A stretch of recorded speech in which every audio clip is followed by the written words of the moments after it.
If you are with me on YouTube, you need to type your name so I know you're present.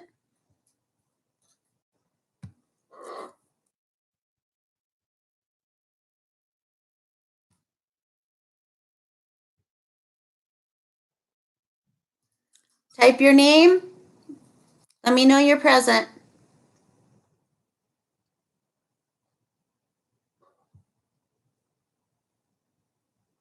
How can I be in both places at once? I am hanging this up.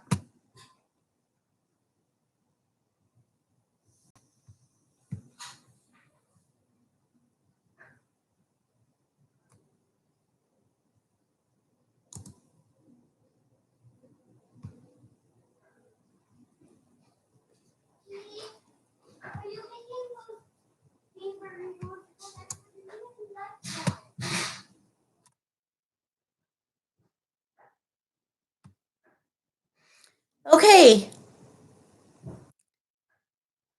Please put your name so I know you're present. If you have not, and I am going to continue forward with what we're going to talk about on hiring packets.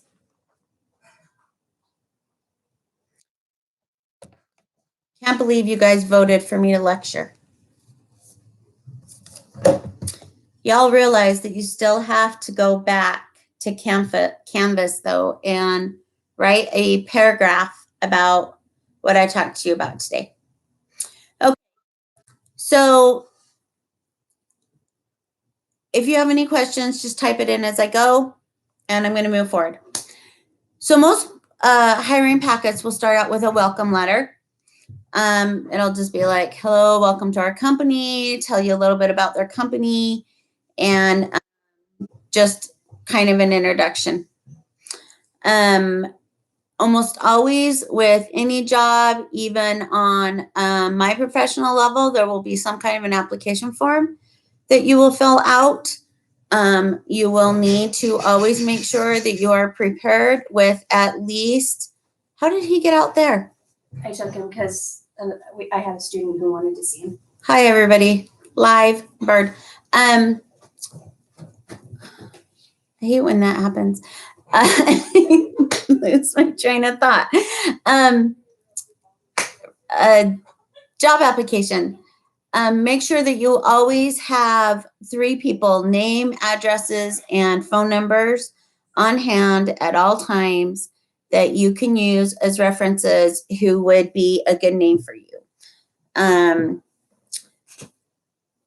Tax and government forms. How many of you got your I-9s done? You can put a yes or no in the comments. The next form after the I-9 is the W-4. So the W-4 is all about how much they are going to pull out of your check in taxes. So I will attach a W-4 to today's assignment once we are done for you to go through and fill out along with the I-9. If you haven't done the I-9 because you're struggling or you need some help, after this is over, send me a Google chat so I can help you out. So the W-4 will take you through, and there will be a worksheet, and you'll basically read through it, and it'll say, put a 1 if you're single, or put a 1 if you're married, or put 2 for your dependents, or, I'm just making up numbers as I go here. And you'll just follow the worksheet. And, sorry, I'm reading comments as I talk. And when you get to the end of it, you should end up with a number. And you will take that number back to the original page. And I think it's like number 5, if I remember the number right, that you write that number in. And basically, that is going to tell the government how much tax to withhold from your checks. Now, obviously, don't be dishonest on this. the larger the number, the less they're going to pull. Name popping up. Is Danny here yet? Just a minute, everybody. I think Danny got lost. Quit. Okay, I am so shutting that down. Sorry, you have all been cut off on the stream. Okay, please pay attention. I honestly don't know what the largest number is, Cody, that can be put on a W-4. You don't want to fake it, because what happens is at the end of the year, when you go to file your taxes, they're going to give you, your employer is going to give you a copy of the W-4 and what they pulled, and you're going to use that when you go to file your taxes at the end of the year. And if you have not had enough money pulled out of your checks throughout the year, you're going to owe all of it at the end of the year. Versus if you've had too much pulled out of your checks, then you will actually tax liable for, meaning whatever the actual number is that you need to pay the government at the end of the year, then you will get that money back. And that's where you hear people talk about a tax return. The W-4 is kind of important in the fact that you want to try to get that number as accurately as possible, because you want as much money as you can live on month to month, but you don't want to end up paying the government a huge chunk of money at the end of the year either. And this is where I am not a tax professional. With my tax bracket, I usually end up with tax returns, and, very happy with that. So on that W-4, follow the worksheet and enter the numbers honestly as it says and see what you end up with. Now, you will notice on the W-4 that there is a place where it says exempt. There are people and times and situations that people are actually exempt from paying taxes. I do not know what the current laws are as a full-time student, so I'm not saying it is still this way, but when I was a full-time student, I could just write exempt on my W-4, and there was no tax liability as a full-time student when I was going to school. So it's really good to make sure your information is correct, make sure you understand that correctly. If you have questions, make sure to reach out to somebody who knows what they're talking about, and get that help. Just a minute. I think we might have somebody lost. Guys, quit talking in the financial lit thing and pay attention.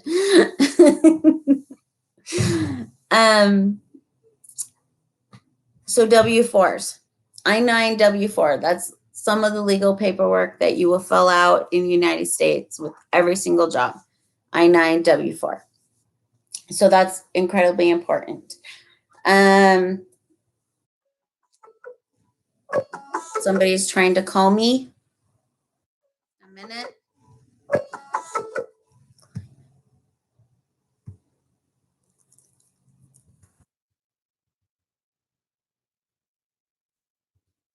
Okay, just a minute. Can someone please go onto the Financial Lit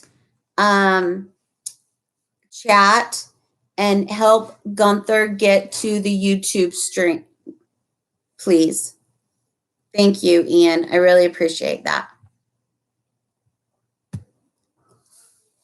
Okay. So much for not talking there, huh?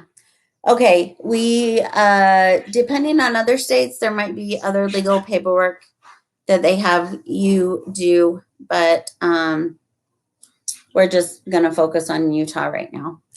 They always offer you an employee handbook because they're gonna hold you to that set of rules.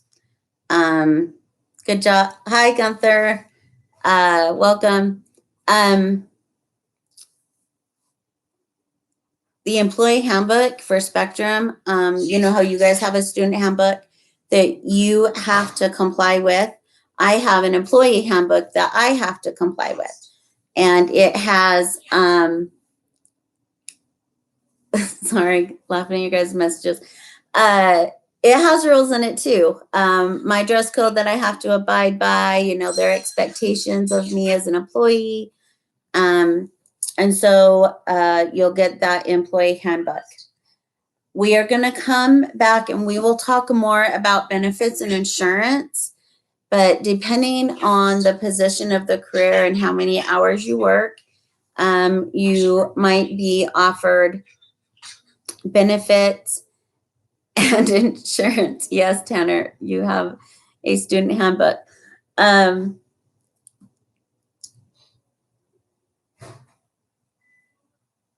going to come back to that. Okay, payroll documents. Most companies now pretty much require direct deposit. Most companies won't even send you a check anymore. So you do have to have an open operating checking account, and you will have to actually have at least a handful of checks. Checks are almost unheard of anymore. Using them anywhere. If somebody asked me to write a check right now, I couldn't even tell you where the handful is that I have at the moment because I haven't unpacked them since we moved. But you will have to give a voided check to the company, and they will use that information to set up your direct deposit. So your check will go directly into your bank account every pay period. It's kind of nice because with direct deposit, it usually actually comes in the night before the actual payday. When it was brand new, everybody was so excited about it. It was a big push to try to get people to do it. So the money coming in the night before was one of the bonuses. Now it's almost unheard of not to just have your checks direct deposited. Some companies, not all, will offer you a company directory with other people's names, titles, email addresses, telephone numbers, extensions. We have that of a sort at Spectrum. It's, as many of you may see, part of it is taped by my phone to the extensions of the other teachers.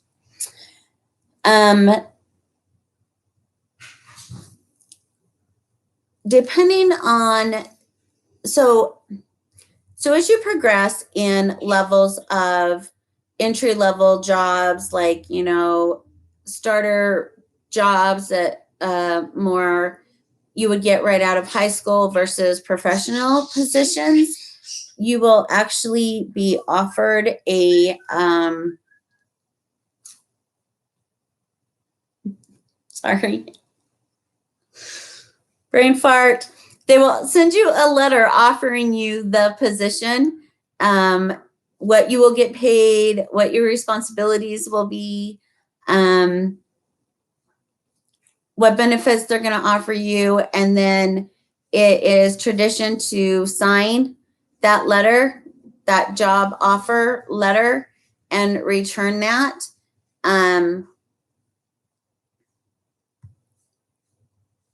Saying, yes, you have accepted the position. You understand that it is at the pay that is being offered. Yeah. All right. Second, bopping between a couple of things that I really like. Depending on the size of the company, companies actually get kickbacks for who they have hired. So, like, depending on how many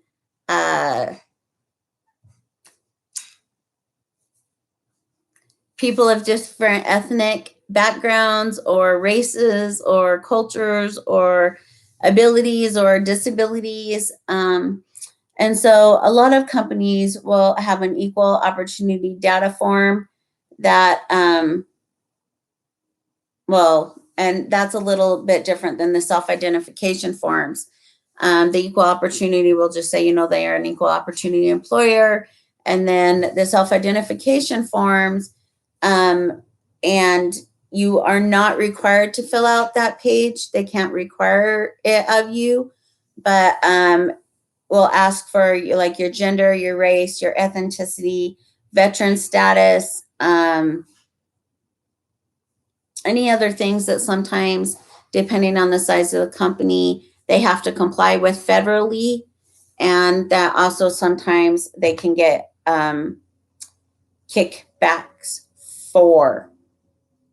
Just want to make sure that besides all of the benefits that we need to get into, that I have not missed anything.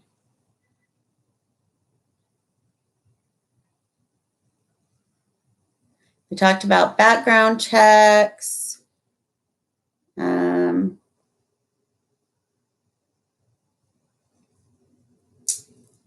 Your employment agreement form.